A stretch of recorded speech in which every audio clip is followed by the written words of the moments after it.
అందరికీ నమస్తే. మొన్న దండోరా ఈవెంట్ లో మన హీరో శివాజీ గారు మాట్లాడినటువంటి మాటలు ఒకసారి వినండి మీరు. హీరోయిన్లు ఈ బట్టలకు పెడితే వేసుకొని పోతే మనమే దరిద్రం అనిపించాల్సి వస్తమ్మా. ఏమనుకోవద్దు, హీరోయిన్లు అందరూ మీరు అనుకున్నా నాకు పోయేది లేదు, లాగి పీకుతాం మనం, అది వేరే విషయం. కానీ మీ అందం చీరలోనూ మీ అందం నిండుగా కప్పుకునే బట్టల్లోనే ఉంటుంది తప్పితే సామాను కనపడే దాంట్లో ఏముండదండి.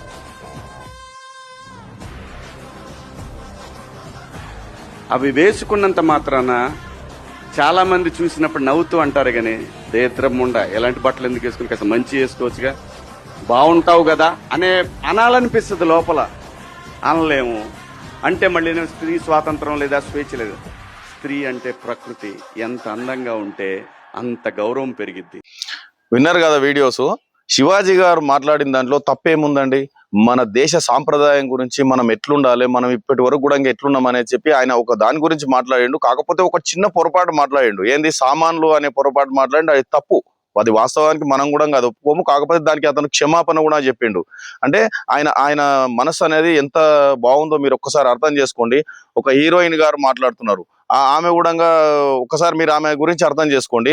తర్వాత ఎవడో వాడు అన్వేష్ గాడు అంట, ఆడు మన దేశంలో లేకుంటాడు, ఎక్కడనో దేశం కించి వాడు పోస్టులు పెడితే మన దేశం గురించి ఏం తెలుసు వానికి?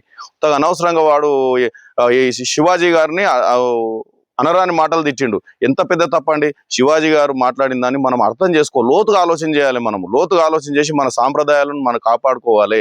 ఎవరైనా మన ఇంట్లో మన భార్య పిల్లలు ఉంటారు, వాళ్ళు మంచిగా ఉండాలని చెప్పి మనం కోరుకుందామండి. అది శివాజీ గారు చెప్పింది తప్ప దాంట్లో తప్పు ఉన్నదని చెప్పి నేను అనుకోవడం లేదు.